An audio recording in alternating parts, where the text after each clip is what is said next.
नमस्कार दोस्तों, आज की हमारी कहानी आपको अच्छी लगे तो प्लीज़ मेरे चैनल को सब्सक्राइब करें और वीडियो को लाइक करें।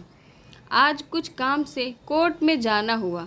वकील साहब के आने में टाइम था। पास में बैठे एक व्यक्ति ने बात करते समय बताया कि वह अपनी तलाक की पहली पेशी के लिए यहाँ आया है।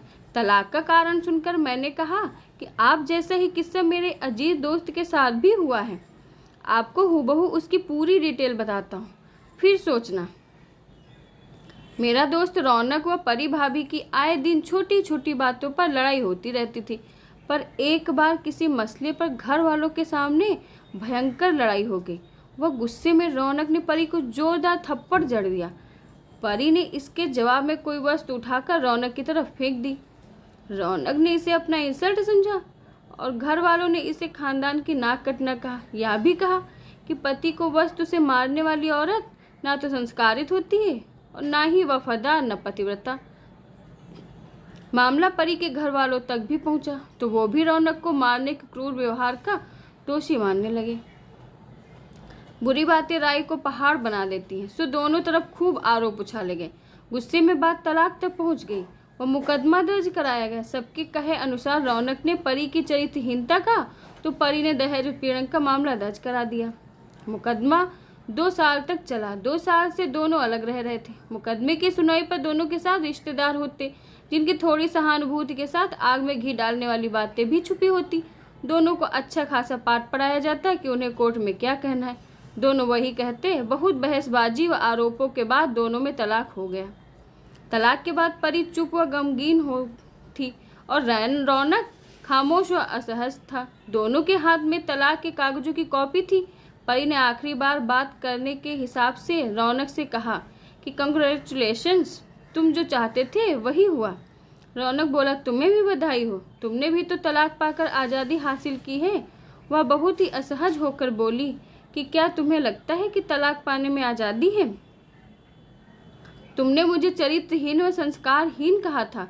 अब अच्छा हुआ कि तुम्हारा ऐसी स्थिति से पीछा छूटा।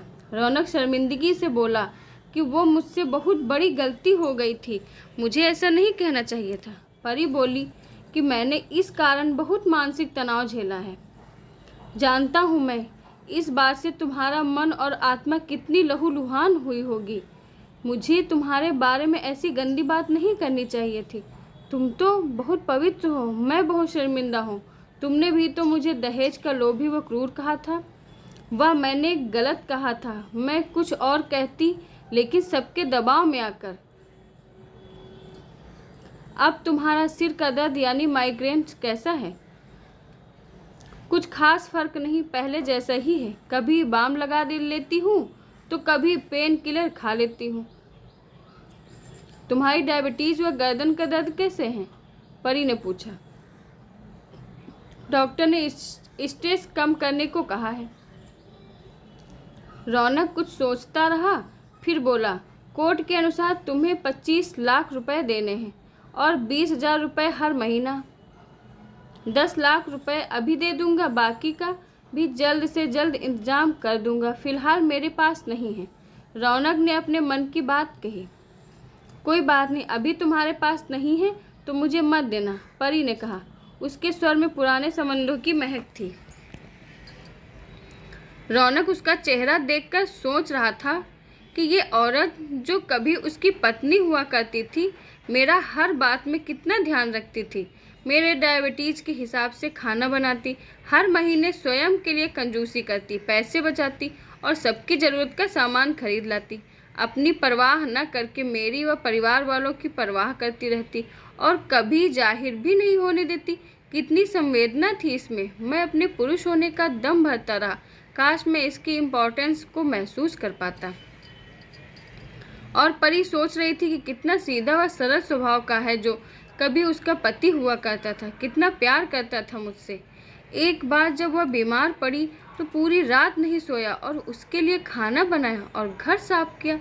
पलंग से नीचे पाँव भी रखने नहीं दिया। कितना अच्छा है। मैं ही खोट निकालती रही।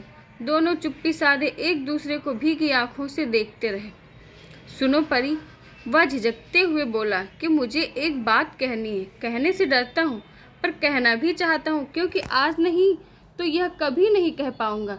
परी बोली कि डरो मत, हो सकता है जो तुम कहना चाहते हो वही बात मेरे मन की भी बात हो।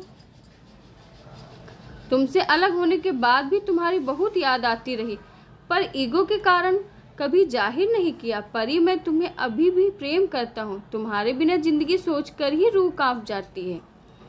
और मेरी भी यही हालत है रौनक।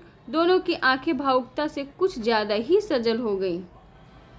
रौनक ने उसके हाथ को पकड़ते हुए बोला कि क्या अभी भी हम दोनों जीवन को नया मोड़ नहीं दे सकते? परी बोली, अब तलाक हो चुका है, कौन सा मोड़? हम फिर से साथ साथ रहने लगे, पति पत्नी के साथ साथ बहुत अच्छे दोस्त बनकर भी। ये तलाक के पेपर? परी ने पूछा। फाड़ देते हैं, रौनक ने कहा। दोनों ने एक साथ बिना देरी किए तलाक के सारे कागजात फाड़ दिए। वह उठ खड़े हुए, वह एक दूसरे के हाथ में हाथ डालकर मुस्कुराते हुए चल दिए उस घर की तरफ जो सिर्फ दोनों का था। दोनों पक्षों के घर वाले व रिश्तेदार ये देखकर हैरान व परेशान थे।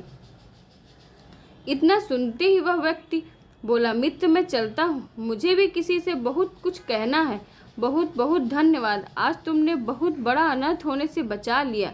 कहीं मुझे भी देरी न हो जाए। आजकल तलाक होने की संख्या में बढ़ोतरी होती जा रही है, जो कहीं ये भी उचित नहीं है। पति पत्नी रिश्ते में प्यार और तकरार एक ही सिक्के के दो पहलू हैं। इस खूबसूरत रिश्ते में ईगो को ना आने दें, वरना यह रिश्ते को दीमक की तरह खोखला करता हुआ खत्म कर डालता है।